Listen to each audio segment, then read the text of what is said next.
Damn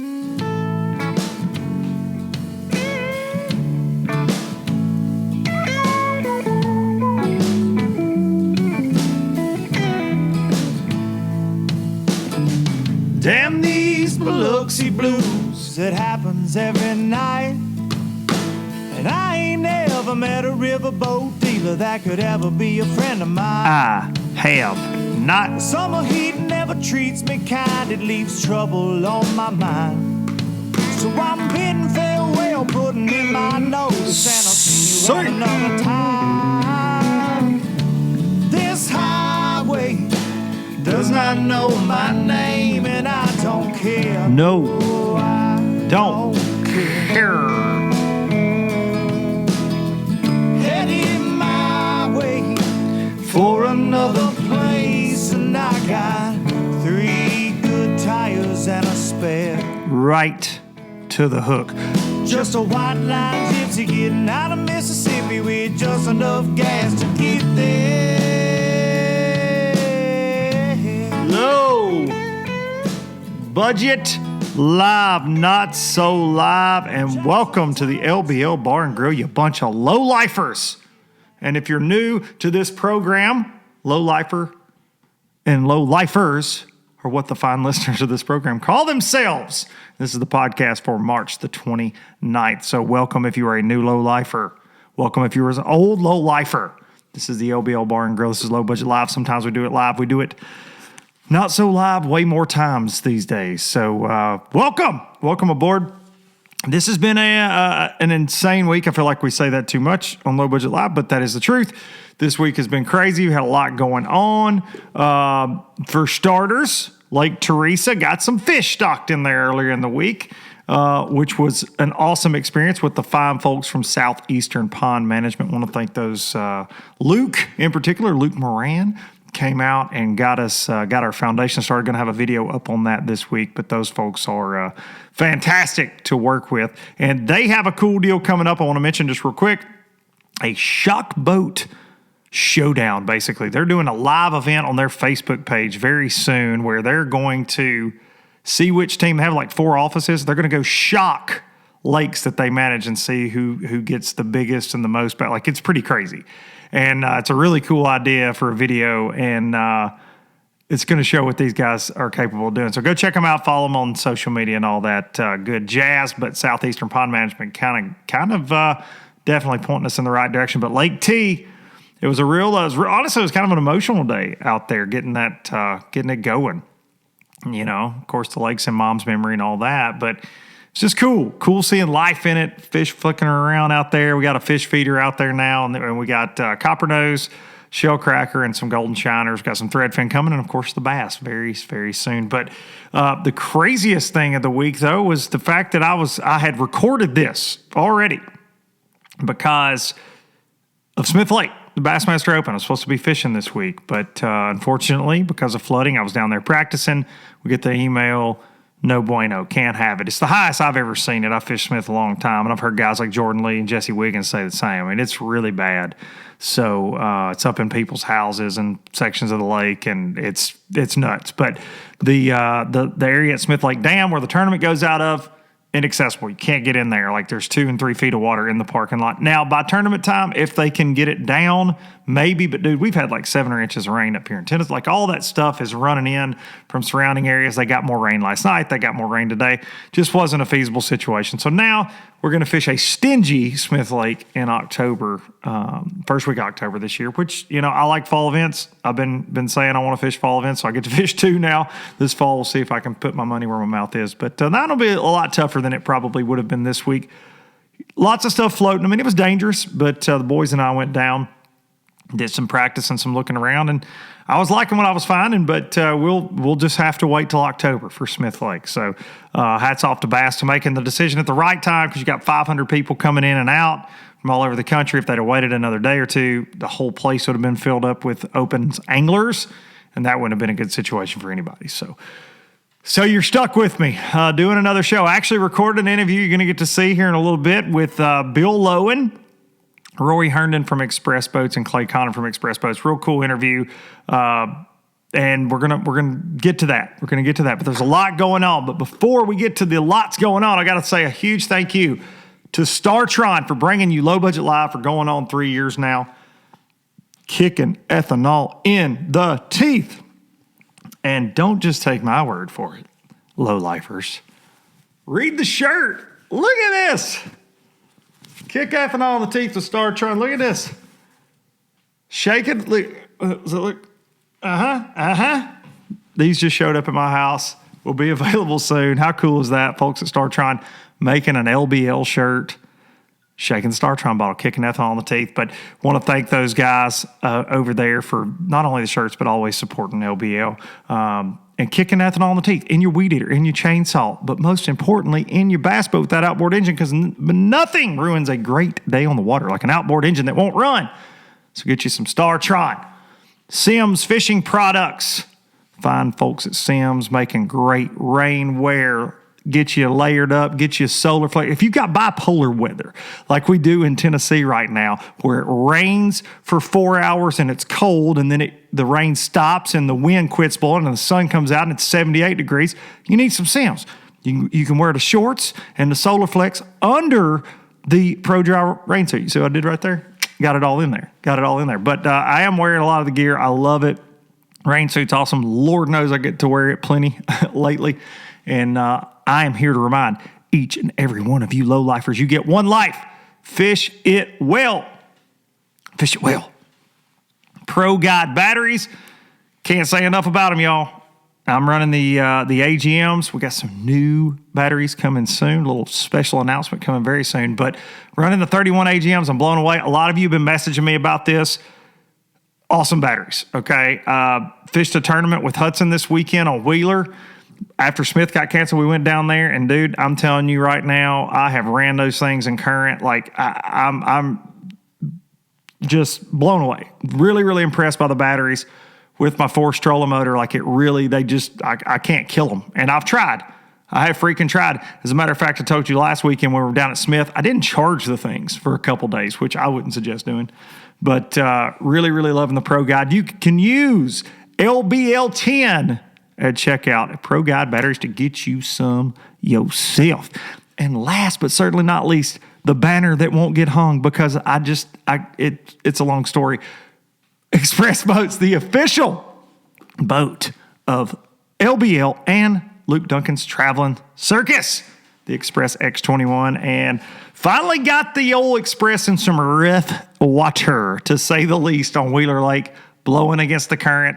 That perfect storm yesterday, and was blown away. I'll be honest. I know y'all, I'll sound like a broken record, but I've had it in about every situation I can have it in now, and just my favorite boat, like, period. Rides like a glass boat. I see all the aluminum talk, 10 rig talk.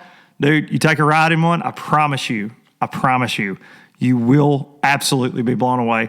Thing is awesome, and really been impressed by it. Everything by the boat. Going to do another walkthrough this week, so be on the lookout for that. I want to show you the tackle storage, because it's just it's got a lot of tackle storage. But you'll find out more about Xpress. I was honored to have Rory Herndon and Clay Connor, as well as Mr. Elite Series champion, $100,000 Bill Lowen on, but we're going to get to that in a little bit. But Xpress Boats, Hot Springs, Arkansas, building excitement since 1966. All right, here we go. A few things. First and foremost, lots of folks have reached out about this. There's been a lot said about it already. The Auburn Bass team, Auburn University, I know several of them boys, they listen to Low Budget Live, and good kids. And it's kind of been one of those heralded universities in college bass fishing, even though the university technically doesn't acknowledge it as a sport, right? Which is where my problem lies with the fact that the university has suspended the Auburn Bass team because they violated COVID restrictions. They're stating that in July 2020, February 2021, and March 2021, the Auburn Bass team participated in events, blah, blah, blah, blah, blah, blah, blah, blah. They cannot represent the school. They can no longer freaking post for the school. They can't be on YouTube as the Auburn Bass Fishing Team. They can't wear their jerseys. What in the hell? Now, I'm a Tennessee fan, so obviously I think Auburn sucks anyways, but what in the hell are you thinking if you're Auburn University? And just overall, this is what we're dealing with this COVID bullcrap, okay? Is overall, everybody's throwing different darts at it. Oh, I'm going to do this. Oh, we're going to do this. But you better not do this. I'm going to do this. Well, this state does this, and this country does this. But you better wear your mask, but I ain't going to wear my mask, but you're going to do this. Like, what are we doing? And Auburn's basketball team can sweat all over somebody, game in, game out. But hey, their coach is wearing a mask and the guys on the bench are wearing a mask, but they get to play that. You can have a lowered capacity crowd watching your team play basketball, but two dudes can't go stand in a bass boat in the most open environment, which was the sport that grew the most during COVID because people could get outside with their freaking families. And you're going to suspend them for this? If you don't know this story, go look it up. If you do know this story, go tag Auburn in something. Twitter, Facebook, and I'm not all about cancel culture. Y'all know that, but this is just complete and total insanity. Some of these kids pick to go to school based on where they can fish. Why in the hell would you stick around if your own university slaps your wrist because you violated COVID? Listen, I don't know the details of what they violated, but I know I've been to a lot of bass tournaments in this environment that we're living in. And whether it be bass, FLW, MLFLW, whatever, MPFL, they're all handling it differently, but they're all handling it with COVID in mind. This is the world we live in. But if you can tell me that a dude can play football, and that a drunk guy can sit in a stadium and watch football, and that is safer than two guys going and getting in a bass boat and fishing a bass derby together, you've lost your damn mind. You lost your damn mind. So, this sounds like somebody on the Auburn team pissed somebody's, daughter off. That's what that sounds like. You boys been breaking up with the wrong girl down there on the plains. Somebody done ratted y'all out. But what the hell? One thing I've seen a lot of people outspoken about this. Steve Kennedy, who was a big Auburn, Auburn guy all the way, wears an Auburn hat on stage, says he's disgraced, embarrassed to wear the hat now. Like that's a statement, man. Steve doesn't, he's kind of keeps to his own, man. And what a joke. What a joke. So I had to open the show with that, really, are the fraternities and sororities, and y'all, I'll get killed if there are any frat boys listening to this sorority, but like, are they chilling out? I'm sure they are. I'm sure they ain't having no parties on the weekends. I'm sure y'all know about everything going on down there at Auburn, just like everybody at every university knows about everything. Like, I got a daughter in college. I know what goes on, right? And COVID precautions aren't exactly taken amongst that age group, no matter what they're involved in. So give me a freaking break, man. So Low Budget Live, and we've never really had the Loser of the Week award, but I think it goes to Auburn University. Got to say, it goes to Auburn on that, and the Auburn fishing team. Sucks to be you guys. That's brutal. That's brutal. Go to the University of Tennessee. Football team, absolute trash. Basketball team will break your heart. Baseball team's kicking ass and taking names. Fishing team, all of you go up there. We'll gladly take you at the University of Tennessee. Go Vols. Go Big Orange. That's what I got to say. Screw Auburn. Lord have mercy. What a deal, man. And I've seen a lot of Auburn fans super outspoken about this. So just a damn shame, man. This is the world we live in now. And COVID, obviously, I've spoken about it a million times on here. Like, it's very serious, man. Like, it is. I get it. But to take this away from these kids when they're, and it's not like they're getting scholarship money. It's not like the university's just out there just helping them do everything they do. Most of these guys do everything on their own. But hope to see Jordan and Matt Lee chime in on this.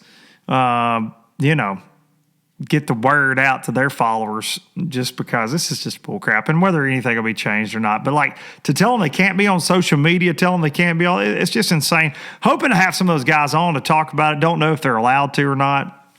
But yeah, just really disappointing.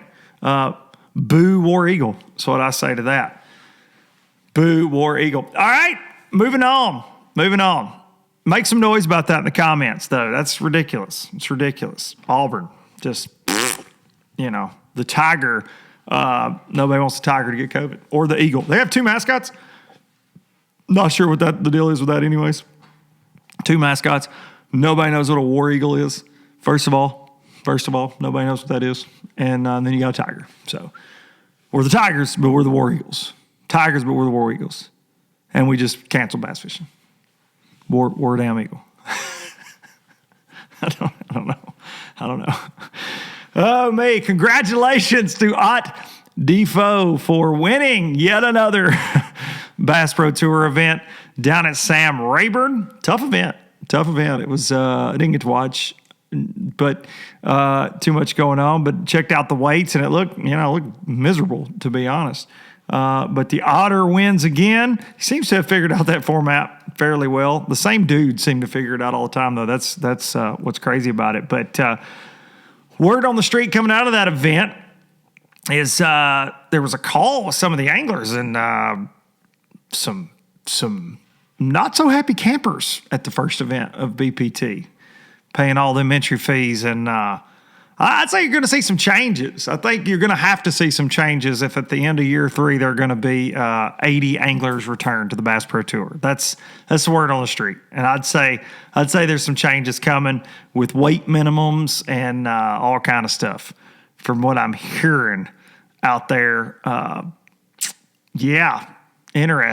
Interesting to say the least, but I'm sure they'll figure it out. I'm sure there'll be more changes and they'll figure it out. But my question is, if there are anglers to leave, which I figured there'd be some more guys, but I'm hearing kind of like a mass exodus thing going down. There's a lot of guys upset that there are certain people getting MLF sponsors on their jerseys, kind of like FLW used to be. I think I said it was like FLW 2.0. Correct me if I'm wrong. But you're seeing certain guys get those sponsor deals and others aren't. It's definitely a case of the have and have-nots over there. Definitely. Similar to FLW, those team deals. Yeah, I don't know. Maybe I'm right. Maybe I was right. I don't know. Certainly an interesting situation over there, to say the least. And didn't get to watch it, but again, congrats to Ott on a win. I'm sure he's happy. He's pocketing that cash over there, making that money.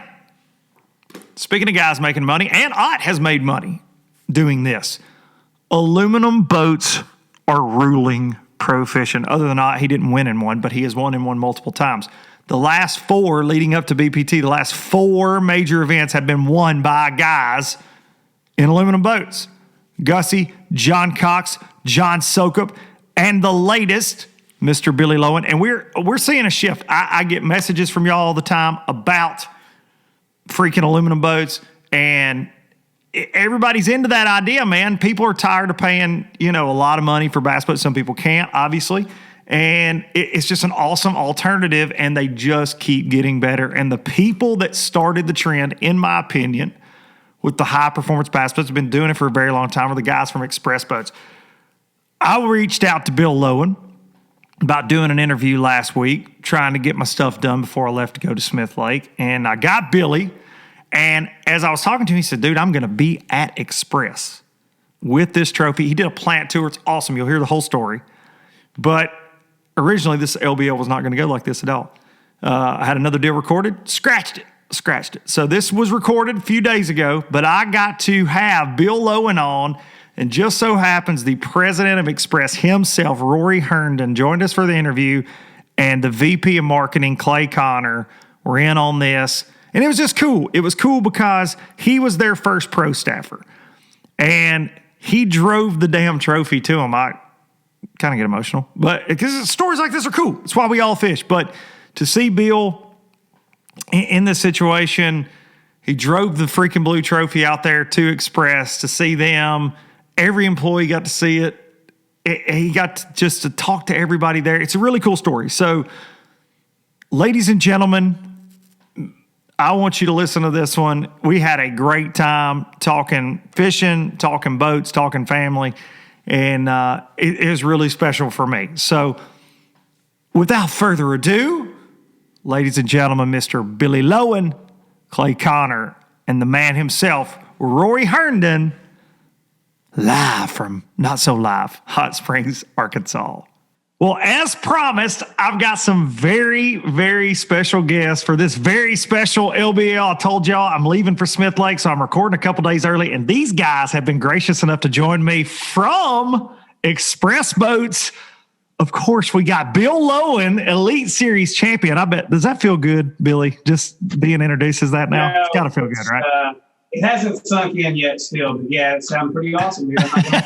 you're, and they can never take that one from you. That's like, that'll always be in front of Dollar Bill. And of course, we've got Rory Herndon and my man Clay Connor from Xpress Boats. Like, this is an honor for me right now. These guys make it all happen. And I think it's very important to have all three of these guys on because of this trend we're seeing that we talked about before they got on this theme in the pro fishing industry that I'm a part of now and grateful to be a part of, but this aluminum boat madness that's taken over. So we'll get into a lot of things, but thank you guys.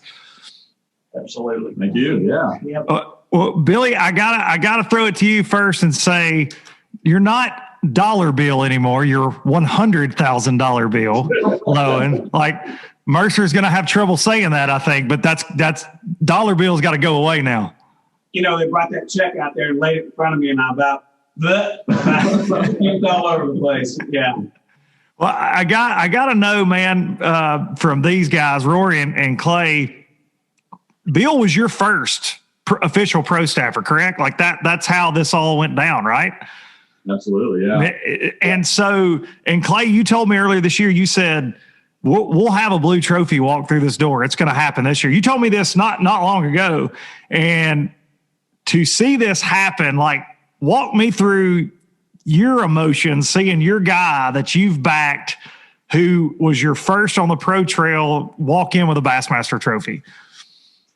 You know, it was a pretty surreal experience because, you know, when we Don't cry. Yeah, don't cry. Yeah. Again, there was a lot of emotional moments that were involved with this, not only from our office here, but, you know, man, I heard from people throughout the industry that truly articulated. They threw up. They threw up with tears. They threw up. They threw up with just excitement. And that was one of the conversations I had with Bill. Like, you don't know how many people love you and care for you and wanted this so much. And, you know, we have been after this effort for a while, and we had someone that truly started this effort with us, and Bill came on, and you know, I use this phraseology as legitimized, and you know, he legitimized the effectiveness of this high performance boat on the Elite Series, and the only thing missing was truly to bring home a blue trophy. And it was something that I had a goal for the company, something that I had a vision that I had, that I wanted someone to put a blue trophy on that man's desk, and boy, it happened. And so we couldn't be happier. Well, I remember when you guys signed Bill, I thought it was the most perfect mix of companies, because I knew you guys well. I knew Bill, knew his fishing style, knew his history. And I'm like, there's never been a marriage better than that, really, to kick off this professional bass fishing pro staff, quote, you know, relationship that you guys were going on this endeavor. But Rory, like, for you, I saw you with John Sokup a couple weeks ago, and that was the first one. We walked in the inaugural NPFL championship trophy. Like, that's in an Express. So to follow it up just almost 2 weeks later with the first ever Elite Series at an Express, like, what are you thinking right now? It's just amazing. You know, we were intentional. We sat down and had conversations. Where do we want to go as a company? What do we want to do? What does our vision look like long term with this high performance bass boat? And I was a little reluctant to get into the whole pro circuit. We've always appealed to the guy that just likes to go out and enjoy his time in a boat, and just really haven't pursued after that, you know, elite style series of competitive fishing. And whenever we got into it, we decided to be very intentional. We don't want just any guy that can go out and fish tournaments. We want a guy that represents our brand like dollar bill Lowen. And like, it does not get more close to our culture than what he represents. He's a hunter, a fisherman, a family man. He checked so many boxes for us. It was a no-brainer. I mean, and so, I mean, that was our intention. We were intentional of what's going to fit our culture, what's going to fit our vision of the brand going forward.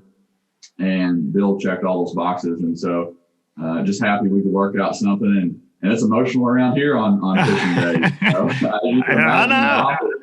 The meetings don't go quite as efficient as they do on other weeks. You know, everybody's in their office, you know, on their computer and always checking their phone and like, hey, Bill just caught another one, you know. And yeah, it's fun and it's exciting and you know, looking back, it was a great decision for us as a company and it's a good marriage. No, there's no doubt about it, man. And Bill, I was so happy for you, but then I was so mad at you at the same time because I'm sitting here at my desk and I was like, who's cutting onions, man? Like, this is literally, I found myself just like bawling my eyes out when your son, and there's the whole family, but your son was so unbelievably just proud of his dad. And being a guy with sons like you, Rory, and they love to fish and they love this sport, and seeing that moment, I was like, that's why we all do what we do, whether it's fishing, hunting, you know, whatever gets you up in the morning, right? That's to make our kids proud. Once you're a father, I think it changes things. And seeing that moment, I was like, that was one of the most beautiful things I've ever seen in the sport of pro fishing, man. So I was very happy for you, but I was like, come on, man. I got work to do.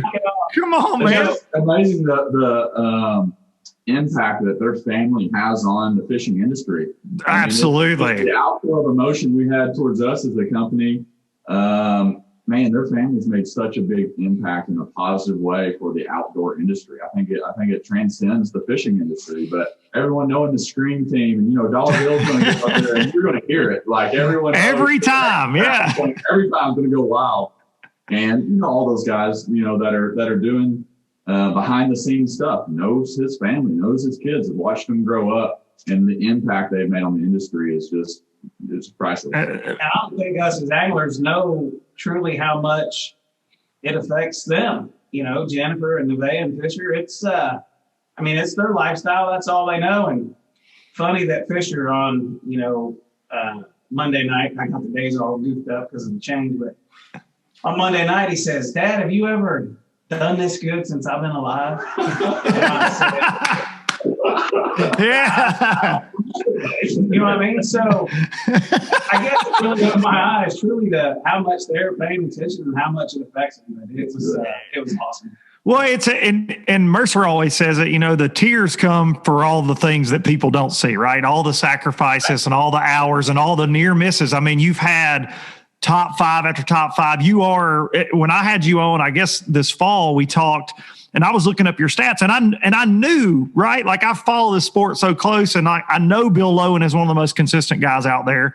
But then when I'm doing my actual research, I'm like, this guy never misses. Like he doesn't miss a lot like in his whole career, but to have that consistent career, but never have a blue trophy, was that eating at you at all? Was that something that you thought about going into events ever? Like, am I going to get one? Like, is it my time? Was it last week? Did that cross your mind? You know, I think every one of us as anglers, I mean, we're going to think that, you know what I mean? And to me, I guess it just kind of put the icing on the cake or solidified my career as a professional angler. Yeah, I'm a professional angler, but I kind of didn't feel like without that blue trophy, you know what I mean? Just it legitimizes it and puts you on a map. Like you said, it's something that can never be taken away from you. And I think you think about that every time you put the boat in the water. And I'm going to be honest with you, Luke, I didn't have no idea that it was going to go down the way it went down, okay? After the first day of the event, when I landed on the fish that I landed on and could run my pattern and run the style of fishing that I grew up doing on the Ohio River, I could hear that little voice in the back of my head saying, you're saying there's a chance. You know what I mean? Don't screw it up. You're getting the right bites. If this goes down the way it can go down, you can fish in your comfort zone for 4 days. you might have a shot. And thank God all the stars lined up. And dude, I haven't really even had a chance to let this all sink in. You know, the very first night when we got back to the camper after the win, I had like 250 text messages on my phone, which I was blown away. I didn't even know I knew that many people. I made sure that I tried to answer every single one of those before I went to bed, because I felt like my fans deserved that for me to try to answer them back. And yesterday on my way here, it was a 6-hour drive, and I literally was on the phone from the time I left Pickwick Lake till the time I pulled into the campground here. I'm just blown away, man. I can't thank everybody, and I can't thank everyone for the support over the years and just the fans. It's been amazing, and to have that blue trophy, man, I can't put it into words. Honestly, I can't do it. I think ask him about pulling into the campground. This is a cool story. So we pulled into the campground last night. It's dark, and I'm trying to get the water hooked up and the sewer lines and the, you know what I mean? Just all back to real life. Yeah, back to real life. Back to reality. So I can see this group of people coming, and Jennifer's like, you got people coming, right? So here I am. I got a sewer hose in my hand, and they're like ecstatic. They're like, look, we don't want to bother you, but we follow the Elite Series, and we're them people right now. And I'm like, what's up? They're like, man, we watched you your whole career. We just watched you win your first Elite. It is so cool. Is there any way that we can get a picture with you? And I was like, you know what? This is awesome. You know what? So we did the picture deal. And a little bit later, I went walking around the campground with a signed hat, trying to find the little guy that was there. And unfortunately, I couldn't find him. But I guess to me, I really don't know how many people are truly watching. You know what I mean? Because look, I just feel like I'm one of the guys. You know what I mean? I feel like I get up every day and put my pants on the same way everybody else does. And to truly finally realize how many people pay attention to what I'm doing, it's I'm so grateful and so thankful. Well, dude, you say that, and I get exactly what you mean by that. But I always say this: when guys win any sport, whether it's football, basketball, professional fishing, whatever, when they're the good guys, and they're the guys that everybody pulls for, your social media feed will be nothing but the face of that good guy. And we see it in fishing a couple times a year. Like a guy that everybody pulls for. And man, Instagram and Facebook that night was nothing but Bill Lowen and Bill Lowen's family. And I think that is such a testament to not only the angler you are, but the man you are and the family that you guys have. I was blown away by that, man. And you know, Bill, like that doesn't happen for everybody, right? It doesn't. And so I think it's so special, man. And it's not going to be your last one by a long shot. But I gotta say though, I'm gonna put you on the spot here. As a Pickwick angler, Rory and I have been talking about fishing Pickwick. We're gonna try to get him and the boys over here at some point. After you got, they settle back down from you guys beating on them, like y'all did. But dude, I grew up on this river, and I was down in Florence on Monday during your first day of practice, and water's 6-7 feet low, and I was like, ugh. It's going to be tricky for these boys. Well, then it floods out, and I'm like, going to be even trickier for these boys. they're in trouble, and I knew there would be 10, 20 guys that adjusted, but I have to say, and this has been local talk, and you know this everywhere you go, there's always locals, I would have done this, or I would have done that. You blew every local's mind in North Alabama and Southern Tennessee with your ability to adapt to our conditions that we had, and make it work for you, and use a technique that, you're using your signature series jig. Holy cow, dude, you made it work, but I watched all the live coverage, and you adjusted every single day. Did you know those fish were, could you just tell it was changing that fast? I'm going to be honest with you. My game plan was to fish out there behind, is it Kroger Island? Is that how you pronounce it? Koger, yeah, Koger Island. Okay, so my plan was to fish out there in the grass in the high spots. Yep. The water was so low that them stumps out there were exposed, and I could pitch a jig to the grass lines and to the isolated stumps and I could get bit out there. I wouldn't get a lot of bites, but they were the right bites, right? Okay. So my game plan was to be out there fishing. Well, when it flooded out, me being a river rat, I said, the current has to push those fish to the sides, whether it be over there on the docks on the mainland side or on the trees on the island that were completely dry. So thank God the very first morning when I come around the back of that island and seen all those trees with water that in practice were dry. Now on the shallow side, they got 2 foot. On the deep ends, they got 4 or 5. I thought, dude, there's no way they cannot be here. So my first tree I come to, I get a bite and I miss that fish. The second tree I come to, I catch a really good keeper. So now I got the confidence to, hey, let's roll with this for a minute. And then the other thing that keyed me in, there was a patch of reeds on that island. It was about as big as the boat. And first pitch to it, I get a 2.5 pound bite and I lose it. The next pitch to it, I get a 5 pound bite, I catch it. The third pitch to it, I get another really good keeper. And I don't remember if I had a limit at that point, but I said, you know what?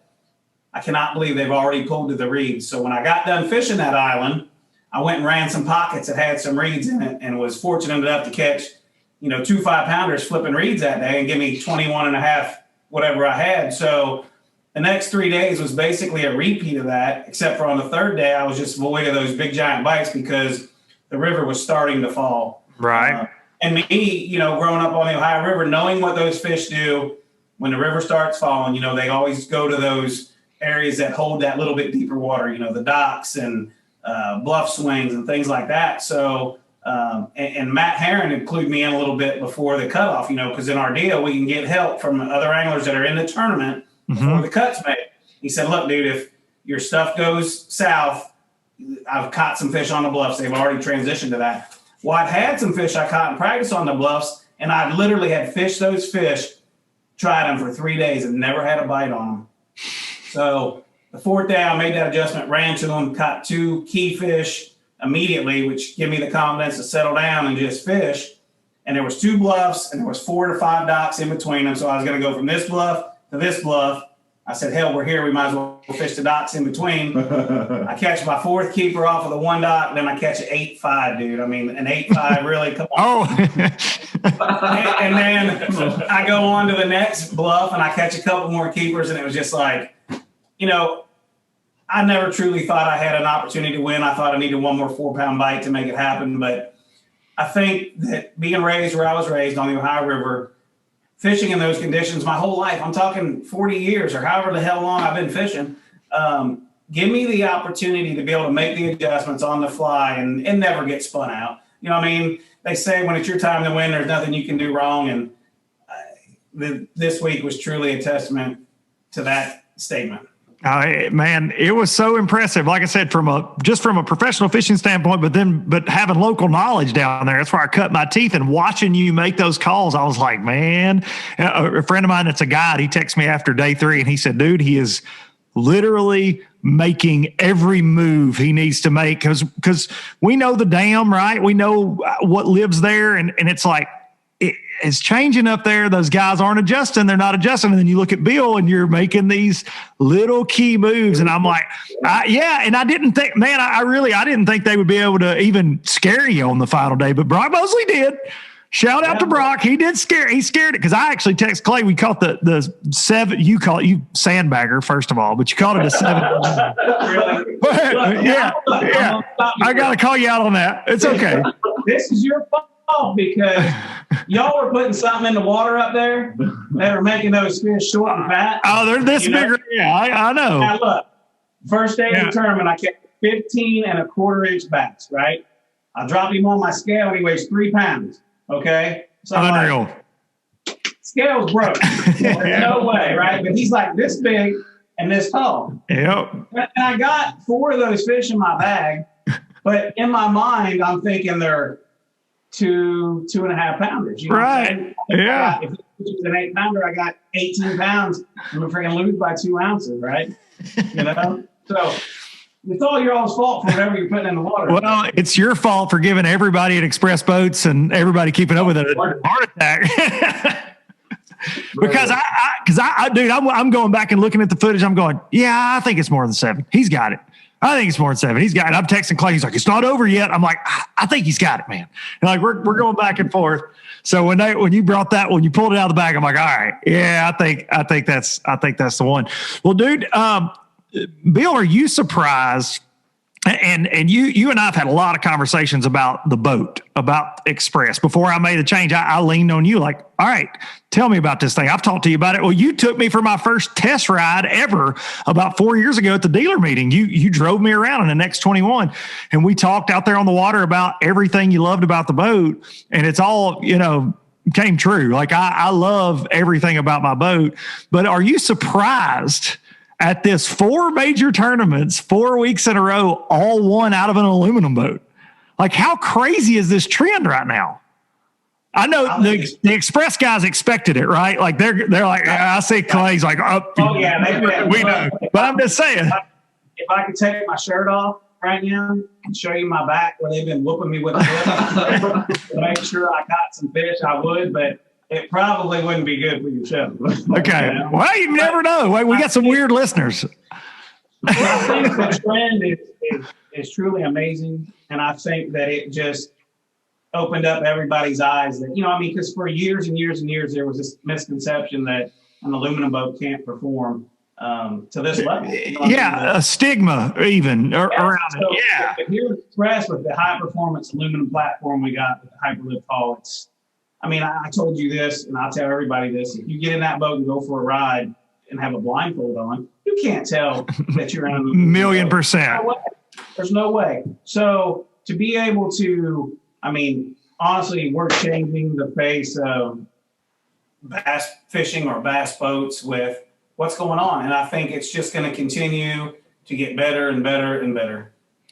I couldn't agree more. And I've got to say, for me, when I made the switch, I've never interacted with people about a boat like I have with the Xpress. People have more genuine, sincere interest in that boat, whether it's the sea deck, whether it's the fact they're like, is that a 250 on an aluminum boat? Like they're blown away. But I get so much interest in so many people. Hey man, that's going to be my next boat. Or I just ordered one of those. Or, it's really surprised me. But Bill, I got to ask you and put you on the spot in front of the bosses. Does it drive you crazy when people say, nice 10 rig, Bill? Because they do me that way and I want to fight. Right, exactly. I get angry. I'm like, it's not a 10 rig. Shut up. I get guys walking up to me and tapping on it. Yeah. Like, what are you doing? With a fiberglass top, or what is this thing? I think it's so cool that we're getting so much attention. You know what I mean? And yeah. Heck, if you look out on the elites and the aluminum boats that are there, and our team, as far as that goes, look, we got Jason Christie's in an Xpress, we got Dale Hightower, Harvey Horn, Caleb Summerall. You know what I mean? Dude, we're making huge waves, that's for sure. Yeah, it's fun to be a part of it, and it's fun to see just across the board and make people realize. And you've been doing that longer than any of us, but make them realize, look, dude, you can it doesn't matter if it's the St. Johns River or Lake St. Clair, you can fish out of this boat anywhere. It's not a conditional boat. It's not your backup boat that you take if you want to go up, or I bet you can go shallow. Yeah. And also I can go beat your butt in 40 feet of water if I need to, because it's a 21-foot boat with a 96-inch beam. So I think you've done an incredible job of that and educating people. But yeah, I had to ask you about that because I get tired of nice 10 rig, man. I'm like, dude, it's not a 13-foot John boat in the back of my truck. What are you talking about? Not saying there's anything wrong with those, because I love those too, but I'm just saying it's not. It'll make you cry running down the lake when it's cold. Trust me. Well, that's the thing that's cool. Like you said, you can do anything you want in that boat that you could have done in a fiberglass boat, shallow, offshore, whatever. But what it does is it opens up so much more for you, especially for a guy like me that's a shallow water angler. Dude, I'd go as far as I could go in my fiberglass boat. Well, now I go that far and more. You know what I mean? Now you get scared. Yeah, exactly. That's what I say all the time. I said, I know I'm going to get stuck somewhere. Yeah. I'm not going to make it back to weigh-in. But, it lets me, as a shallow water angler, fish however the heck I want, whether that be up in 6 inches of water or out there in 40-foot water. And it lets me fish comfortable knowing that I don't have to worry about destroying it. Yeah, absolutely. I won't tell you guys what I hit in mine a couple weeks ago, but if I would have been in a fiberglass boat, that's where we would have been. But the Express took it like a champ. We'll talk about that later off the air. They will get stuck. I mean, they're just lighter to push off when you get stuck. Yeah, this wasn't as much of a getting stuck situation as it was just really hitting something really hard that I shouldn't have hit. Yeah. But it's fine. We're good. Good. I had the boys in the boat, and they were like, "Dad, is that okay?" And I'm like, "Oh, yeah, that happens all the time." And I'm losing my crap behind the scenes. And they had no idea. We were actually on Pickwick before you guys were there, and the water was high. And I nailed one. But we're good. We're all good here, buddy. Y'all calm down. You got your life jackets on. We're fine. We're all good. Yeah, we're fine. Guys, I can't thank y'all enough for joining me and doing this. I told you it's the first elite trophy that's ever been on LBL. So there it is. It's the first elite trophy at Express from a dang Express, nonetheless. And I'm going to make a prediction, Bill, and you're probably going to hate me for saying this. Looking at this schedule this year, that's not going to be the only one of those you get, because I feel like keeping up with this sport, momentum is a dangerous thing. And dude, you might get another one next month, dude. I don't think that's going to be the last one this year. Don't you start. I'm just saying, look, when I'm kind of a prophet on here sometimes, okay? I had John Cox on. I said, John, you're going to win. Last year, John Cox, you're going to win the first term of the year. He went to the FLW at Rayburn, won it. I said he was going to do that this year. Guess what? He did it. So I'm just saying there's a little LBO luck. I've had some pretty good predictions. Brian knew. I'm just saying I want a cut of the checks. All I'm saying, that's really what I'm getting at. That's what I want. You didn't have to wait this long to make some kind of prediction like that. I mean, if you truly knew that, If you cared. Hey, if you cared, you would have said, dude, I need you on the show. We did it last fall after Santee. I need to go review the footage. I feel like I said, hey, buddy, you're going to win next year. Maybe I didn't, but I'll go look at the footage. If you did, I'll be back next week. Yeah. Okay, I will. We'll get you back on next week if I said it. Yeah. I said that. Rory, before we go, talk about just the history of Express for the folks at home. I try to do you guys justice, and I feel like I butcher it weekly. But since 1966, right, you guys have been building aluminum boats. But just talk about like the family history and just kind of how the brand started. I think that's important for people to know. Man, it's really cool. My grandfather had a sporting goods store in Natchez, Mississippi. He was right there off the banks of the Mississippi River and sold sporting good equipment, chainsaws, whatever outdoor supplies you needed. And he just saw a need for a stronger boat. He saw a need. They're putting in all that infrastructure in southern Louisiana, the bridges, and a lot of those guys were working out of boats and just tearing them up left and right. And so he had a vision of a stronger boat that was more durable. And his motto is definitely the best way is not always the easiest. And so he designed the first all-welded boat, and that was our foundation as a company, was building utility style boats. And so that was through the 60s. Dad came on in 79. That'd be his father-in-law, my mom's dad. And so Dad came on in 79 and just took over the what he was doing, but added the recreation side into the hunting and fishing segments.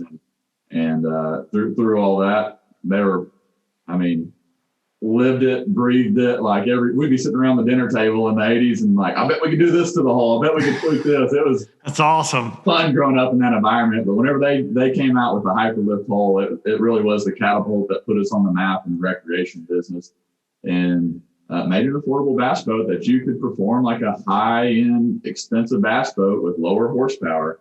And our first little 50-inch wide boat, H51, H50, with like a little 90 on it. You could fish anywhere you wanted to go, run 40 miles an hour, and have an affordable boat that truly could perform with anything in the market. And so that's just kind of been our story. Just let's continue to make it better. How do we make it stronger? How do we make it faster? And it's our team. We talk about it every day. It doesn't matter what it is. Like as soon as Bill wins, like still, how do we make it better? How do we make it faster? How do we make it stronger? And it's reality. It's built a lot on innovation as well. And Rory kind of glossed over some really important factors about the company itself. First one, longitudinal ribs. First one to use expandable foam to not only meet but exceed the Coast Guard standards. First to pioneer the padded hull in an aluminum boat. I mean, there's so many innovations that have come out of this very quiet, humble company, humble family, that has put us in a position today to truly be a leader on the highest level competitive fishing. And Bill brought home something that legitimized all of our efforts. So absolutely, pretty exciting day. No doubt. And it won't be the last. We got a lot of guys out there kicking up mud and expresses this year on all trails. And I'm just trying to, if you guys could just maybe wheel me a victory in the Smith Lake Open next week, I would gladly bring you an open trophy in there next week. Love to. Would love nothing more than that, actually.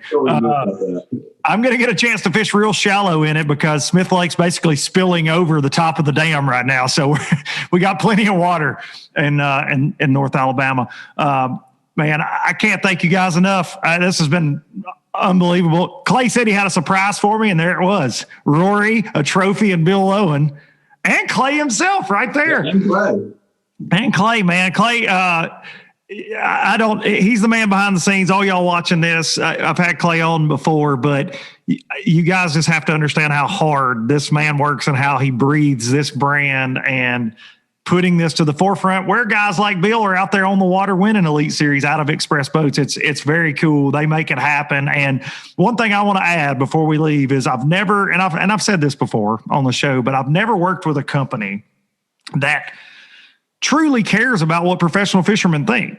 And I don't mean any disrespect to any other boat manufacturer. They listen, but you guys it's like open forum. Hey man, if you think this is good, let us know. If you think this sucks, let us know. We want to know. We want to know right now. If you and my problem is I just can't find anything I think you need to change, but like not too much, but it's just like this open forum. I got an email from Clay last week. Hey, here are the guys. Boom, boom, boom. Reach out to them. If you have anything like we're working on next year, like that's awesome, man. That is a very cool thing to be a part of. And I think Bill would echo that. That's an unbelievable thing to be. I think you should bring the camera in here and sit in on one of those meetings, because the meeting room in there has holes in the wall where we've been throwing stuff. No, we're not going to do that. Yes, we are. Yeah.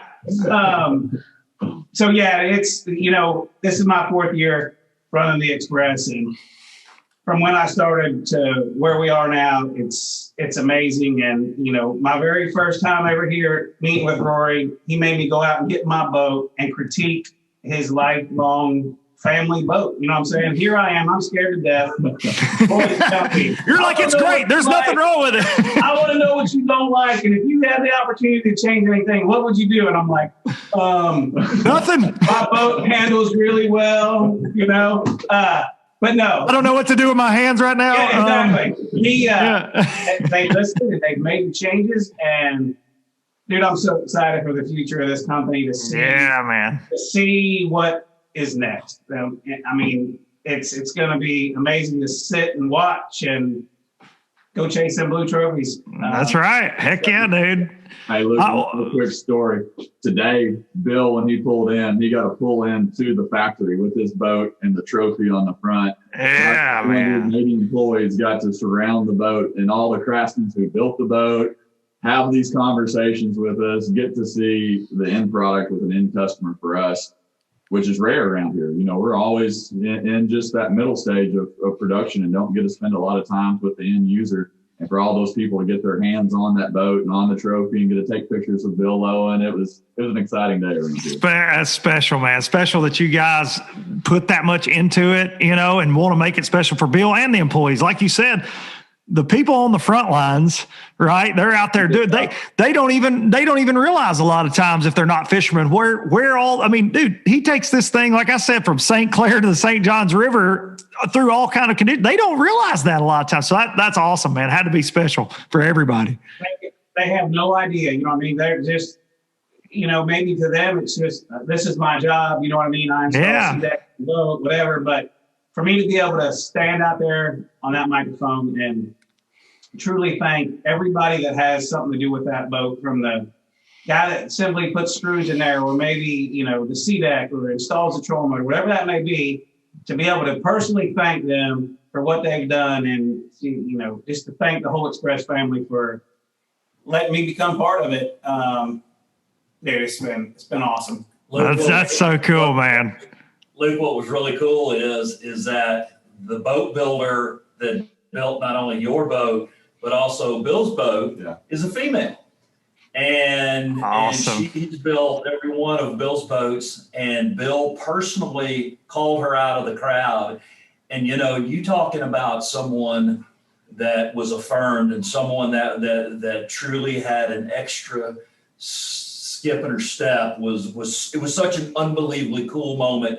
And she walked up to me afterwards, and she was like, "That's the coolest thing that's ever happened in my life. Can I get a picture with him?" And I was like, absolutely. So, she's a true craftsman. She is. That's so cool, man. It's just unbelievable all the way around, man. You guys, thank y'all 1,000,000%. Thanks to Xpress, and congratulations to 100. I'm gonna start changing. $100,000 bill, Lowen. You got to quit. No, I will never stop that. I can't stop, won't stop. I'm like Miley Cyrus, buddy. That's not happening. Dude, I'm like 2 dimes on nickel. $100,000 bill, Lowen. It sounds so much better. I've already texted Mercer to stop with the dollar bill crap. We're going 100,000. We're platinum now, baby. All right, boys. Thank you so much. All right. Thanks, buddy. Good to see you. Good seeing y'all. Well, that's it. I hope y'all enjoyed that, man. It was, I really appreciated them taking time out of their day. Obviously, running a major boat manufacturing facility is not a small order. So Rory, being able to join us for that was awesome to me, meant a lot. I consider him a friend.